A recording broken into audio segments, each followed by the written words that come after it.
Assalamualaikum warahmatullahi wabarakatuh. Ketemu lagi di Gubontoro Channel, channel yang membagikan tips-tips seputar merpati dan serba-serbinya. Malam ini saya akan menjawab pertanyaan dari Mas Dana.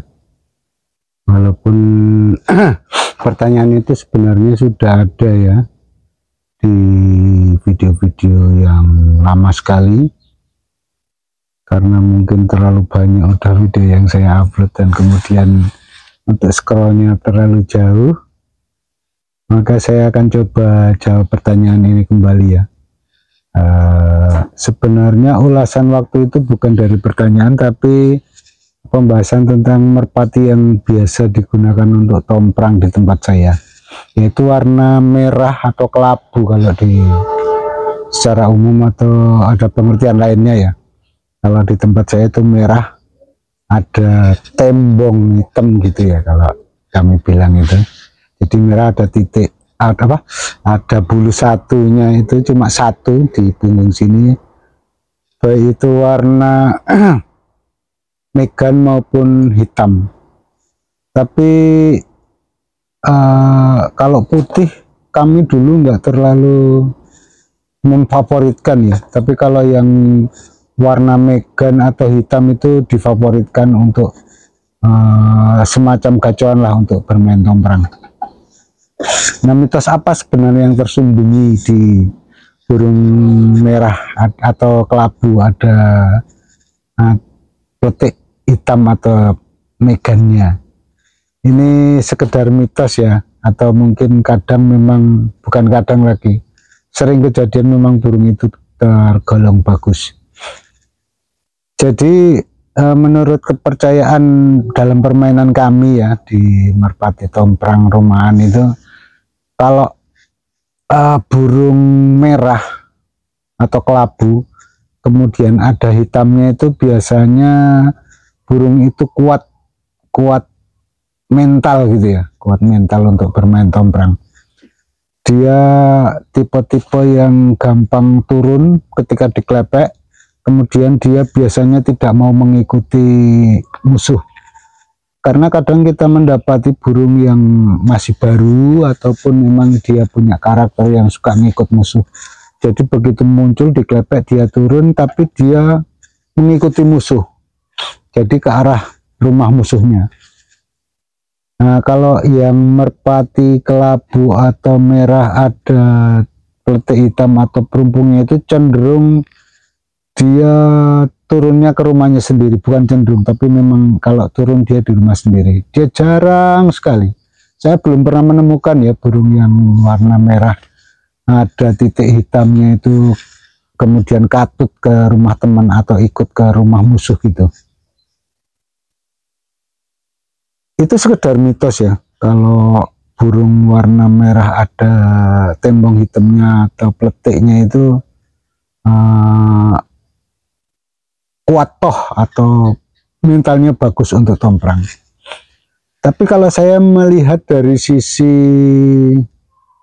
rambonan ya Mas, siapa tadi ya yang ada yang menanyakan ini, saya lupa, padahal baru saya baca tapi karena saya udah bercerita jadi saya lupa lagi ya. Tapi ini untuk teman-teman semua lah, untuk sekedar masukan saja.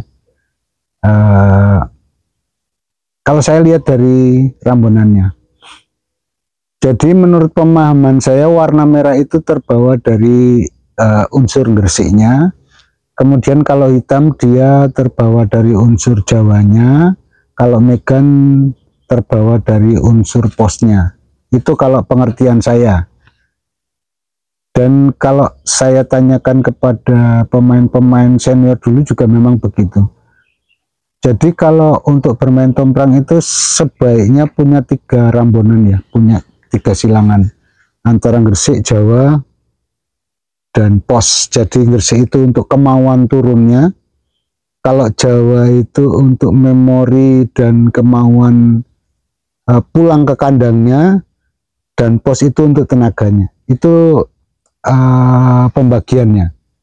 Nah, kalau merah punya bintik hitam atau peletik hitam, itu biasanya antara silangannya antara Gresik sama Jawa. Nah, untuk burung-burung begitu biasanya pegangannya sama bulunya itu halus, tebal tapi halus gitu ya. Kemudian bulunya juga halus, kering halus.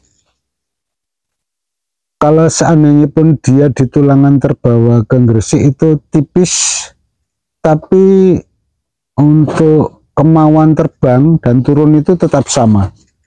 Karena dia dominan di warna merah, yang berarti dia menurut saya dominannya ke arah Gresik. Jadi sifat sama kemauan turunnya itu di Gresiknya itu kuat. Didukung dengan kemauan terbang. Dan untuk burung Jawa ini, kalau asli Jawa kan dia kalau turun kurang kenceng, tapi karena kemauannya kurang tinggi, jadi emosinya kurang bagus. Seperti kita lihat waktu saat dia giring, jarang sekali burung Jawa sungut itu atau Jawa yang giringannya itu ngeket sekali. Kalau untuk burung Gresik biasanya ngeket sekali. Nah, dengan kemauan yang bagus untuk turun, kemudian tulangan kalau Jawa itu yang agak tebal atau tebal tapi halus, itu tenaganya juga bagus. Itu bisa kita lihat waktu dia terbang bisa tinggi sekali dan lama sekali. Bahkan dia dilepasin jauh itu sampai rumah enggak selelah burung lainnya, enggak selelah burung Gresik gitu ya. Jadi dari sini kita lihat tenaganya bagus. Nah, kemudian dengan tenaga yang bagus, kemauan bagus, itu turunnya bisa kencang. Dan juga dia tidak gampang hilang gitu ya. Nah, kalau tenaganya sudah bagus dengan kemauannya bagus, berarti biasanya dia turunnya juga bisa kencang. Dan rata-rata kalau burung silangan antara Jawa sama Gresik itu jenis-jenis burung las. Karena kita lihat ya, kalau burung Jawa itu rata-rata begitu dipegang dia damis rapat ke badannya itu. Nah, itu yang mendukung atau sebagai ciri bahwa burung itu losnya bagus. Kenapa burung Jawa nggak bisa kencang itu? Karena ya mungkin kemauannya kurang bagus ya, emosinya kurang bagus.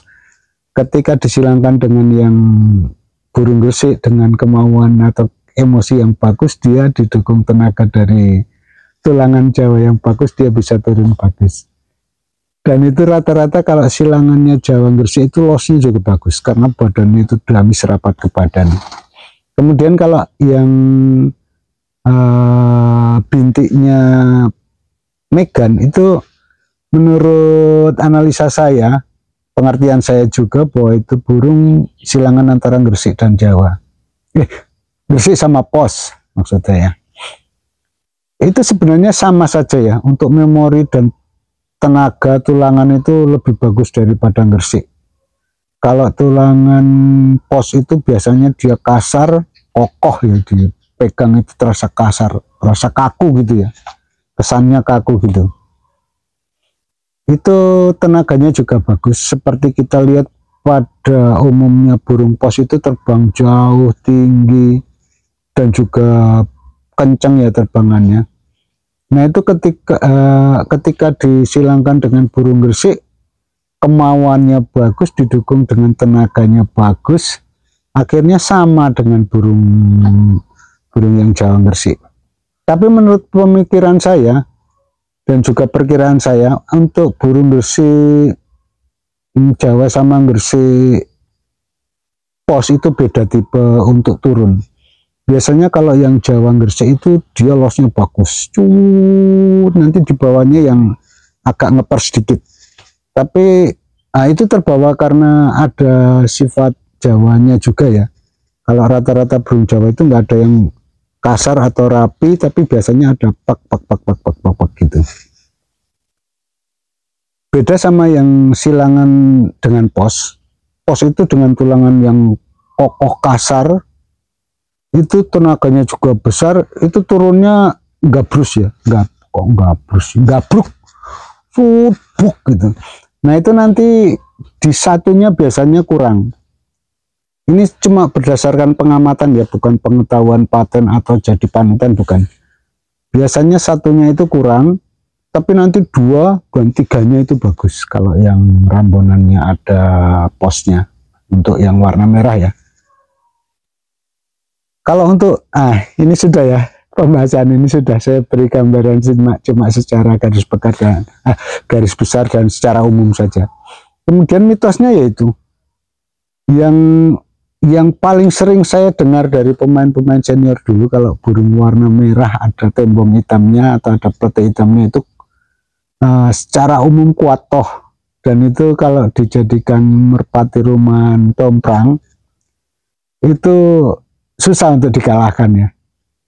Jadi kekuatan mental sama karena silangan itu jadi kuat, dia kalau turun kencang gampang diklebek. Itu mitosnya, dan ternyata secara umum saya lihat juga begitu.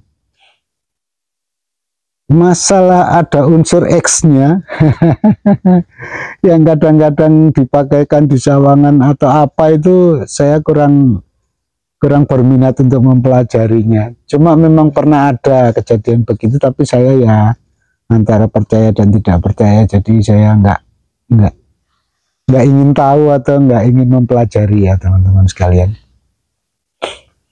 Jadi mitosnya dia kuat toh lah, secara umum kuat toh, menangan. Kalau buat domprang itu menangan karena kenceng dan dia nggak gampang diongkek atau nggak gampang terbawa arus ketika mating, dia nggak ngikut ke rumah musuh gitu aja.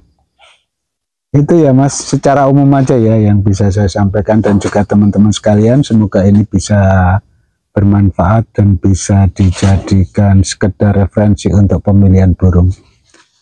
Oke, semoga ini bermanfaat. Saya ucapkan terima kasih. Wassalamualaikum warahmatullahi wabarakatuh.